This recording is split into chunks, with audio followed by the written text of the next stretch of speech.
तो जैसे मैं क्लच को धीरे धीरे छोड़ूंगा तो आप देख सकते हैं कि गाड़ी वाइब्रेट हो रही थी। तो मैंने फुल क्लच को प्रेस कर दिया फिर से। तो जहाँ पर गाड़ी वाइब्रेट हो रही थी वह बाइटिंग पॉइंट था। तो अब हाफ क्लच को समझ लेते हैं। हेलो गाइस, तो आ चुके हैं हम नई वीडियो के साथ। तो इस वाली वीडियो में आपको बताने जा रहा हूँ कि गाड़ी में हाफ क्लच क्या होता है और इसे कैसे कंट्रोल करना होता है। तो चलिए बिना किसी देरी के वीडियो को शुरू करते हैं। तो दोस्तों, मैनुअल कार में आपको 3 पैडल दिए गए होते हैं। ये है एक्सेलेरेटर, ये है ब्रेक और ये है क्लच। तो आज हम क्लच की बात कर रहे हैं, तो हम क्लच को सीखेंगे। तो आपको इस तरह से क्लच को बिल्कुल भी प्रेस नहीं करना होता है पूरे पाँव से। आपको सिर्फ पंजा इस पर कुछ इस तरह से रखना होता है और इसको फुल आगे तक प्रेस करना होता है और इस तरह से रिलीज। इस तरह से फुल इसको प्रेस करना है और इस तरह से रिलीज। तो डायग्राम के जरिए हम क्लच को समझते हैं। तो ये है आइडल पोजीशन।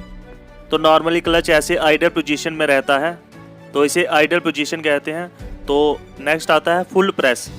तो फुल प्रेस मतलब यानी कि क्लच को फुल प्रेस करना, कुछ इस तरह से क्लच पर पाँव रखना और इसे फुल प्रेस करना। तो ये हो गया आइडल और फुल प्रेस। तो ये दोनों आपको क्लियर हो गया कि आइडल और फुल प्रेस क्या होता है। अब 30% क्लच को सीखेंगे और बाइटिंग पॉइंट और हाफ क्लच और मूविंग रिलीज को समझेंगे। तो 30% क्लच आपको कुछ इस तरह से पहले क्लच को प्रेस करना है और ये हो गया 30% क्लच रिलीज। इतना अगर आप क्लच रिलीज करोगे तो ये 30% क्लच रिलीज होगा।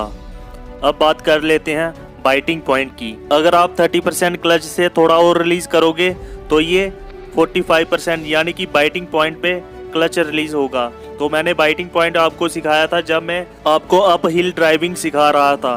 तो बाइटिंग पॉइंट वह होता है जहां गाड़ी अपने आप को होल्ड कर लेती है, ना आगे जाती है और ना ही पीछे। बाइटिंग पॉइंट में क्लच के सहारे गाड़ी रुकी रहती है चढ़ाई में। और अब बात कर लेते हैं हाफ क्लच की। तो अगर आप इसे थोड़ा और छोड़ोगे क्लच को तो गाड़ी आगे की ओर मूव करना शुरू हो जाएगी।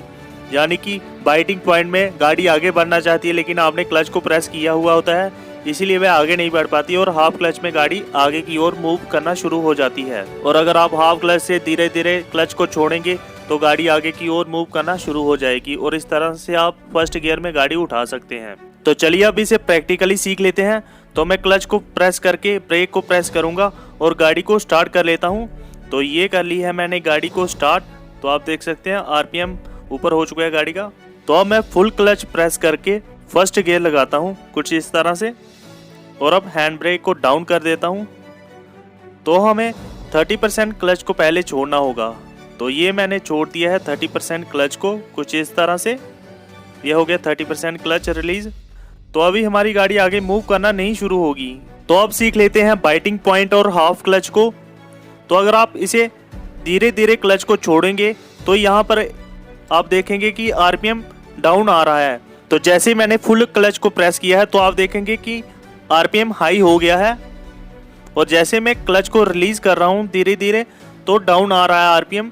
जैसे ही क्लच बाइटिंग पॉइंट तक आएगा तो गाड़ी वाइब्रेट करना शुरू हो जाएगी। तो मैं आपको दिखाता हूँ कि गाड़ी वाइब्रेट हो रही है कि नहीं। तो जैसे मैं क्लच को धीरे धीरे छोड़ूंगा तो आप देख सकते हैं कि गाड़ी वाइब्रेट हो रही थी। तो मैंने फुल क्लच को प्रेस कर दिया फिर से।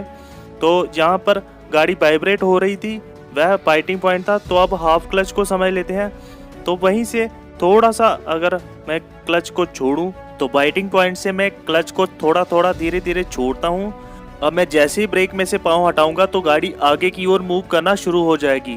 तो इस तरह आप हाफ क्लच में गाड़ी चला सकते हैं। और जब भी आप हाफ क्लच में गाड़ी चलाते हो तो जब आप हाफ क्लच को रिलीज करोगे तो आपको आरपीएम को देखना होता है। जैसे आरपीएम डाउन आने लगता है, जैसे आप धीरे धीरे क्लच छोड़ते हैं तो आरपीएम डाउन आता है। तो तब आपको ब्रेक में से पाँव हटाना है और क्लच को धीरे धीरे फुल रिलीज कर देना है। जिससे क्या होगा कि गाड़ी आगे की ओर मूव करना शुरू हो जाएगी और चढ़ाई में आपको बाइटिंग पॉइंट पे लेके आना है क्लच को और रेस को प्रेस करना है और धीरे धीरे क्लच को छोड़ देना है, जिससे गाड़ी आगे मूव करना शुरू हो जाएगी। तो होप आपको हाफ क्लच की पूरी समझ आ गई हो। तो आज की वीडियो से इतना ही। तो मिलते हैं किसी नई वीडियो के साथ, तब तक के लिए goodbye and take care.